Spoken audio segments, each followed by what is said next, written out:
Video को like करके आगे शेयर जरूर कर देना। हुजूर ने अदल नहीं किया। अदल से बड़ी एक मंजिल है जिसे फजल कहते हैं।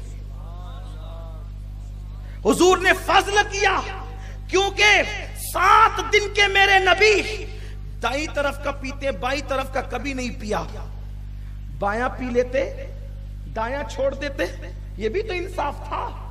लेकिन आज की साइंस कहती है कि दाई तरफ दूध कम होता है, बाईं तरफ ज्यादा होता है। 7 दिन का मेरा नबी मौलिम कायनात बता रहे हैं कि जब 2 चीजें तुम्हारे सामने पेश की जाए तो अदल ये है कि बराबर बराबर बांटो, लेकिन फजल ये है कम अपने लिए रखो, ज्यादा अपने मोमिन भाई के लिए अता कर दो। हुजूर ने कम अपने लिए रखा, ज्यादा भाई को दिया। अच्छा, साइंस आज बोल रही है, साइंस आज बोल रही है मेरे नबी ने 7 दिन की उम्र में बताया कि ज्यादा किधर है। लोग कहते हैं नबी को इल्मे गैब नहीं। मैंने कहा 7 दिन की उम्र देख,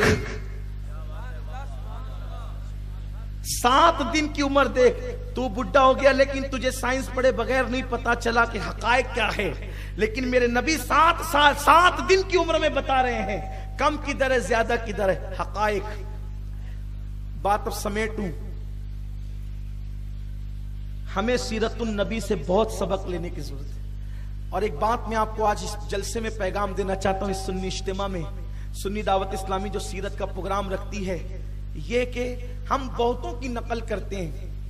छोड़ दो सबकी नकल। अगर नकल करना है तो उस नबी की नकल करो। तेरी सीरत तेरी सूरत जमाने से निराली है, तेरी हर हर अदा प्यारे, दलीले बेमिसाली। हुजूर की जिंदगी पढ़ो, हुजूर की जिंदगी सुनो। आइए एक लास्ट में बात या एक आध 2 बात और हकायक पर करके बात खत्म करने की तरफ जाऊं। हुजूर अलैहिस्सलाम ने एक मर्तबा एक यहूदी से कर्जा लिया, कर्ज लिया हुजूर अलैहिस्सलाम। यह भी एक हैरत अंगेज बात है कि 2 जहां के मालिक को मुख्तार है और कर्ज लेते। अच्छा, हुजूर कर्ज लेते थे तो अक्सर कर्ज क्यों लेते थे? बहुत गौर करने की बात है। अगर इजाजत दे तो इसको थोड़ा सा खोलूं, है इजाजत आपकी? सीरत का एक पहलू, जब उनके घर में 3-3 महीने तक चूल्हा नहीं जलता था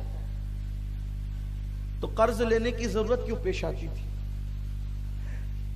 तो बहुत सारी वजूहात में से एक वजह यह समझ में आती है कि हुजूर अलैहिस्सलाम अक्सर कर्ज अपने लिए नहीं लेते थे, बल्कि हुजूर की बारगाह में जो साइल आते थे मांगने के लिए, और बज़ाहिर उस वक्त मेरे आका अलैहिस्सलाम के पास बज़ाहिर देने को कुछ नहीं होता, तो हुजूर लोगों से कर्जा लेकर के उनकी झोलियां भरते थे। यानी देने का अंदाज निराला तो देखो, शान तो देखो। तो हुजूर अलैहिस्सलाम ने एक यहूदी से कर्ज लिया।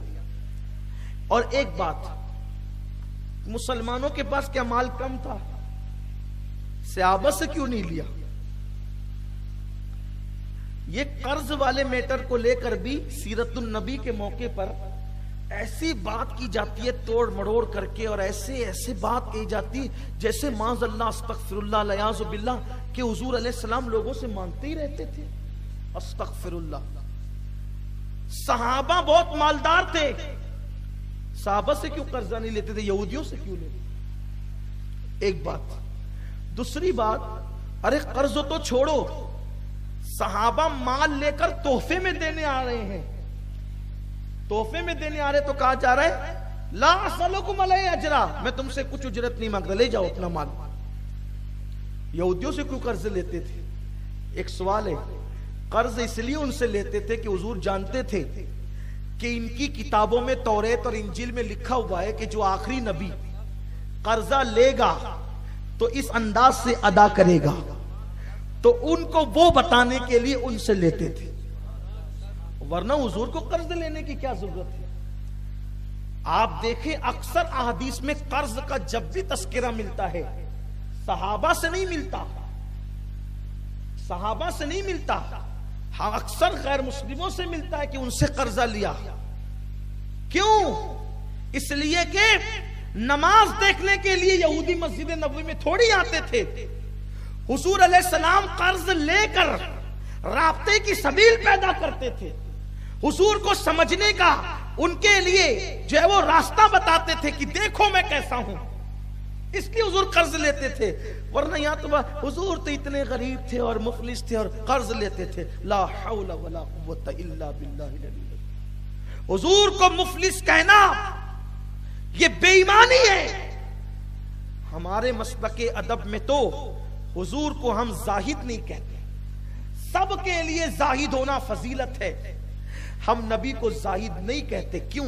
जाहिद उसको कहते हैं जिसके पास कुछ नहीं होता और जिसको खुदा ने अपने खजानों का मालिक बनाया हो, उसको जाहिद कहूं तो किस मुंह से कहूं? बल्कि मेरे नबी जाहिदों की जान है, लेकिन हुजूर अलैहिस्सलाम को हम जाहिद कहने से परहेज करते हैं। बहरहाल हुजूर अब कर्ज क्यों लेते थे पता चल गया आपको।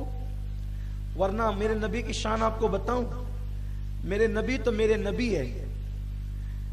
नबी के गुलामों की शान ये है कि अगर मिट्टी के ढेले पे 3 बार कुल अल्लाह पढ़ के दम कर दे तो वो सोने का हो जाए।